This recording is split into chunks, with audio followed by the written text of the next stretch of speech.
తాకట్టులో ఉన్న బంగారం అమ్మాలనుకునే వారి ఇన్ఫర్మేషన్ ఇస్తే దాని వాల్యుయేషన్ బట్టి మీకు కమిషన్ కూడా ఇస్తుంది గోల్డ్ హబ్. నమస్తే, వెల్కమ్ టు మనం టీవీ. నేను మీ ప్రియాంకారం. ఈ రోజు మనతో పాటు ప్రముఖ పొలిటికల్ అనలిస్ట్ అంకమరావు గారు ఉన్నారు. వారితో మాట్లాడదాం. నమస్కారం సార్. సార్, బీజేపీ సిద్ధాంతాల ప్రకారం మోదీ గారికి పదవి నుండి తప్పుకునే సమయం, అంటే రాజకీయ జీవితం నుండి తప్పుకునే సమయం దగ్గర పడుతుందని చెప్పుకోవచ్చు. మరి ఈ నేపథ్యంలో ఇటు ఏపీలో నారా చంద్రబాబు నాయుడు గారు సీఎం అయినప్పటికీ కూడాను 2 ఏళ్ల తర్వాత ఆ సీఎం కుర్చీలో లోకేష్ ని కూర్చోబెట్టి ఆయన దేశ రాజకీయాల్లో చక్రం తిప్పే పరిస్థితులు కనిపిస్తున్నాయా? ఎందుకంటే ఆయన్ని డిప్యూటీ ప్రైమ్ మినిస్టర్ గా నియమించారని చెప్పేసి బీజేపీ చూస్తున్నట్టు తెలుస్తోంది. అలానే బీజేపీ కూడా చంద్రబాబు నాయుడు ఉండడం అవసరం, ఇది చాలా కీలకమైన పరిణామం అని చెప్పేసి కూడా చెప్తుంది. మరి ఈ నేపథ్యంలో రాబోయే 2 ఏళ్లలో మనం ఇటు దేశ అట్లానే ఏపీ రాష్ట్ర రాజకీయాల్లో మనం మార్పులు చూడబోతున్నామా? 2 ఏళ్ల తర్వాత చంద్రబాబు నాయుడు గారు దేశ రాజకీయాల్లో చక్రం తిప్పబోతున్నారా? మంచి ప్రశ్న అడిగారు ప్రియా గారు. ఈరోజు భారతదేశం ఎలా ఉంది, రాజకీయాలు ఎలా ఉన్నాయి, ఎవరి చుట్టూ తిరుగుతున్నాయి? భారతదేశ రాజకీయాలు మోడీ గారి చుట్టూ, రాహుల్ గాంధీ గారి చుట్టూ తిరుగుతున్నాయి. ఇది వాస్తవం. అలానే ఎన్నికలు జరిగాయి. కానీ ఎన్డీఏ కూటమికి అధికారాన్ని ఇచ్చారు. ఇండియా కూటమికి అధికారానికి తగు సంఖ్య రాలేదు. కాబట్టి ఇప్పుడు అధికారం ఎన్డీఏకి రాబోతుంది. దానికి ప్రధాన అభ్యర్థిగా నరేంద్ర మోడీ గారినే చూయించారు. ఇండియా వాళ్ళు ఎవరిని చూయించాల. ఇది ఒకటి గుర్తుపెట్టుకోవాల్సిన అంశం. ఏ పార్టీ కూడా సొంతంగా అధికారంలోకి వచ్చే పరిస్థితి లేకపోవడం అనేది ఈరోజు భారత రాజకీయాల్లో జరిగింది. 1996 తర్వాత 2014 వరకు ఇలాంటి పరిస్థితే కొనసాగింది. మళ్ళీ తిరిగి ఈరోజు మళ్ళీ అలాంటిది జరిగింది. ఎందుకంటే ఒక 10 సంవత్సరాలు తప్ప మధ్యలో సంపూర్ణమైన ఆధిక్యత ఎవరికి రాలేదు. ఒక పార్టీకి కలిపి కూటమి ద్వారా ఏర్పడిన ప్రభుత్వాలే మనుగడ సాగించాయి. మనం ఇప్పుడు దృష్టిలో పెట్టుకుంటా ఉంటే 1996లో ఆనాడు అతిపెద్ద పార్టీగా అవతరించినటువంటి భారతీయ జనతా పార్టీకి సాంప్రదాయబద్ధంగా వారికి ప్రభుత్వాన్ని ఆహ్వానించారు, ప్రభుత్వం ఏర్పాటు చేసుకోవడానికి. కానీ వాజ్పేయి గారు సభలో ఆయనకు తగు మెజార్టీ ఉందని నిరూపించుకోలేకపోయారు. 13 రోజులకే ప్రభుత్వం ఆ రోజు వదిలేసి రాజీనామా చేశారు ఆయన. తరువాత కూటమిలతో కలిపి మొట్టమొదటిగా దేవగౌడ గారిని చేశారు. తర్వాత గుజరాల్ గారిని చేయటం కూడా జరిగింది.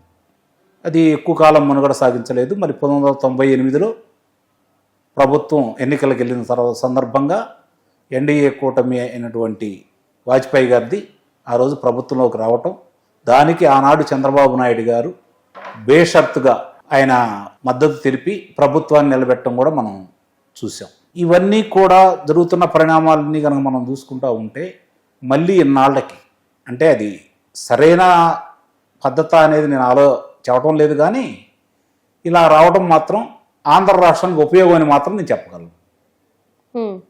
ఎందుకంటే తిరిగి మళ్ళీ చంద్రబాబు నాయుడు గారు 1996 నుంచి 2004 వరకు కేంద్రంలో ఎలాంటి క్రియాశీలక పాత్ర నిర్వహించాడో మనం చూస్తూనే ఉన్నాం.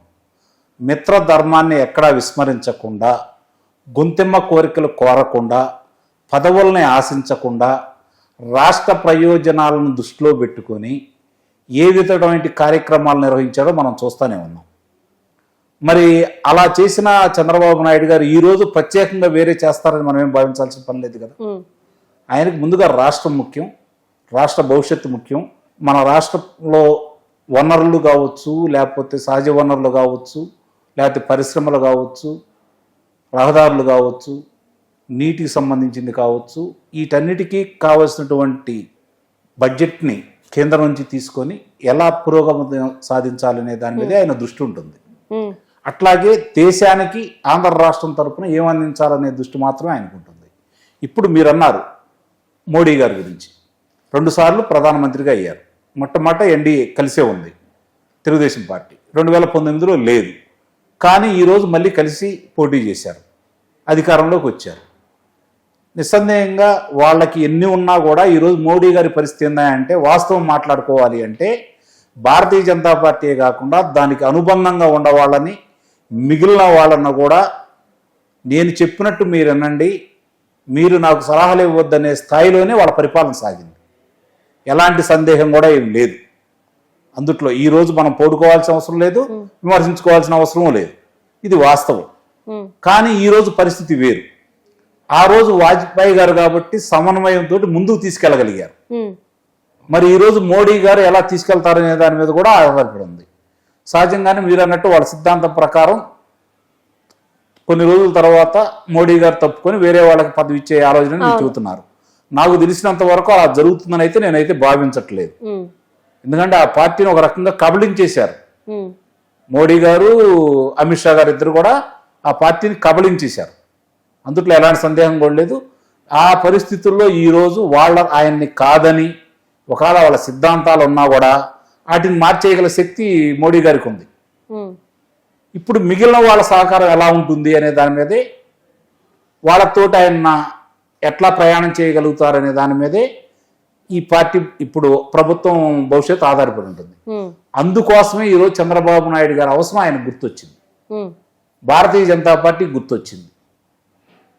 నిస్సందేహంగా తన పాత్ర ఈయన ఇవన్నీ కూడా రాగద్వేషాలకు అతీతమైన వ్యక్తి కాబట్టి చంద్రబాబు నాయుడు గారు వాటన్నింటికి కూడా అతీతంగానే తన వంతు బాధ్యతని, కర్తవ్యాన్ని నిర్వహిస్తారని అయితే నేను భావిస్తున్నాను. అవన్నీ మనసులో పెట్టుకునే మనిషి కాదు. రాష్ట్రానికి ఏంటి ఉపయోగం అని మాత్రమే చూసుకుంటారు. ఇంకోటి, ఇప్పుడు మీరన్నట్టు ఆయన డిప్యూటీ ప్రధానమంత్రిగా వెళ్తారని చెప్పని మీరు అడిగారు.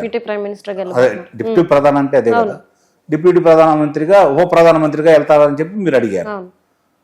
నాకు తెలిసినంత వరకు ఆయన అలాంటి పదవులు ఆశిస్తారని కానీ దానికోసం వెళ్తారని కానీ అయితే నేనైతే భావించట్లేదు. ఒకవేళ అక్కడ ఏదన్నా సంక్షోభం ఏర్పడినా కూడా దాన్ని ఎలా నివారించాలి, మళ్ళీ తిరిగి గాడిని ఎలా పెట్టగల శక్తి సామర్థ్యాలు ఉన్న వ్యక్తి చంద్రబాబు నాయుడు గారు.